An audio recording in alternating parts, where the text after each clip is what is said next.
یہ بڑا پیچیدہ مسئلہ ہے قدر کا. تقدیر کا جو تصور ہمارے ذہنوں میں ہے وہ صحیح نہیں ہے.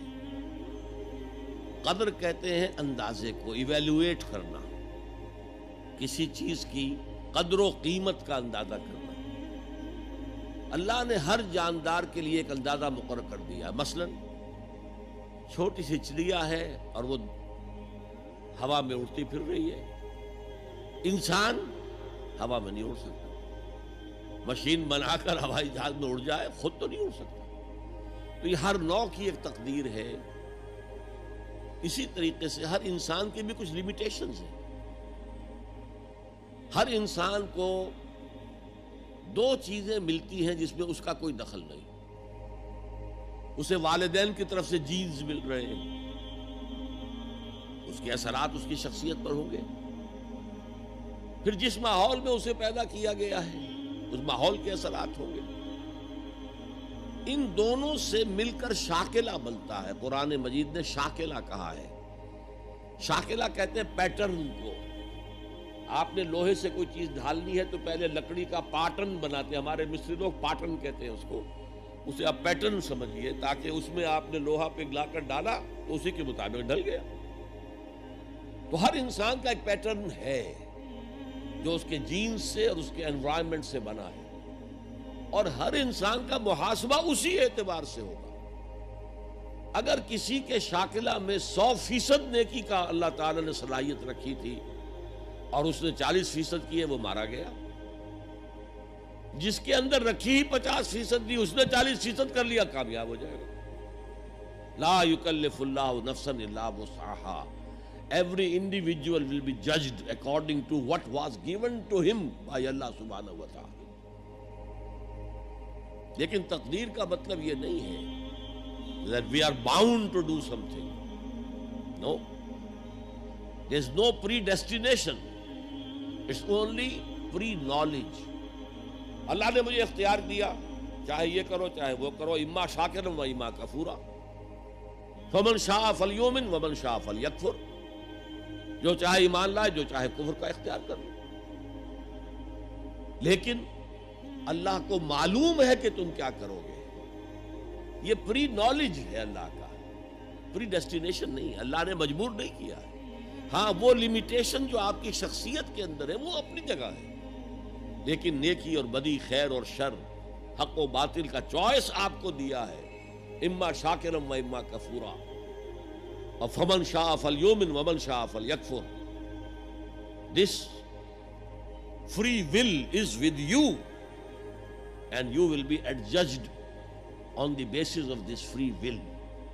البتہ کتنی نیکی تم کر سکتے تھے اتنی کر لی، کامیاب، چاہے وہ مقدار میں کم ہو. اب جب غزوہ تبوک کے موقع پر حضور نے مسلمانوں سے کہا یہ جیش العسرہ ہے، ساز و سامان چاہیے، اب لاؤ پیسے پیش کرو. حضرت ابوبکر نے اپنا سارا اثاثہ لا کر رکھ دیا.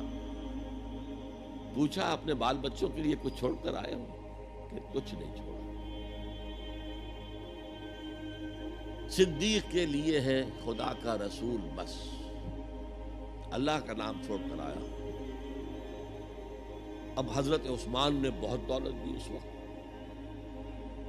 ایک غریب انصاری، اس نے ساری رات ایک یہودی کے باغ میں وہ کنویں سے پانی کھینچ کر باغ کو سیراب کیا. صبح کو اسے کچھ کھجوریں مل گئیں اجرت کے طور پر. اس نے آدھی لا کر اپنے بال بچوں کو دے دی، گھر کا نفقہ، نان نفقہ شام تک کے لیے. آدھی حضور کے سامنے لا کر رکھ دی. جو منافقین موجود تھے انہوں نے تمسخر اڑایا.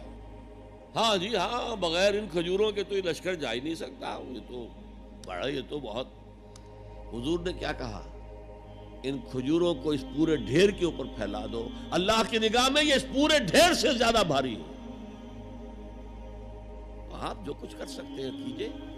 اللہ تعالیٰ کی لاٹھی اندھے کی لاٹھی نہیں ہے جو برابر چلے سب پر، بلکہ ایوری انڈیویجول اس کے علیحدہ علیحدہ حساب ہوگا. اللہ کا کمپیوٹر بہت بڑا ہے، بہت بڑا ہے، بہت بڑا ہے. وہ ہر ایک کی قدر و قیمت کا تعین کر لے. اگلا سوال، آپ نے کہا تھا جس نے قرآن کو جھٹلایا وہ عنقریب خسارے میں ہیں۔ تو قرآن اور حدیث کی کتابیں ہونے کے باوجود بھی ہمارے علماء مسجدوں میں، گھروں میں اور درسوں میں قرآن کی باتیں چھوڑ کر بزرگوں اور اماموں کی کتابیں کثرت سے پڑھتے اور پڑھاتے ہیں۔ کیا ہمارے علماء یہ نہیں جانتے کہ قرآن ہی بخشش کا ذریعہ ہے اور قرآن میں ہی سب فضائل اور مسائل ہیں؟ پھر وہ ایسا کیوں کرتے ہیں؟ تسلی بخش جواب دیں۔ میرے پاس یہ اختیار تو نہیں ہے کہ آپ کی لازماً تسلی کرا دوں، البتہ میں عرض کرتا ہوں، علماء کرام کو برا بھلا کہنے کی بجائے اپنے گریبانوں میں جھانکیے۔ آپ خود کیوں نہیں پڑھتے دین کو؟ آپ نے ڈاکٹری پڑھی، آپ نے انجینئرنگ پڑھی، آپ نے MBA کیا، آپ نے کمپیوٹر سائنس کے اندر MSc کیا، آپ کیوں نہیں پڑھتے؟ آپ نے یہ مولوی پروفیشن کریٹ کیوں کیا ہے؟ اسلام میں کوئی مولوی پروفیشن نہیں ہے۔ اسلام میں نہ پاپائیت ہے نہ برہمنیت ہے۔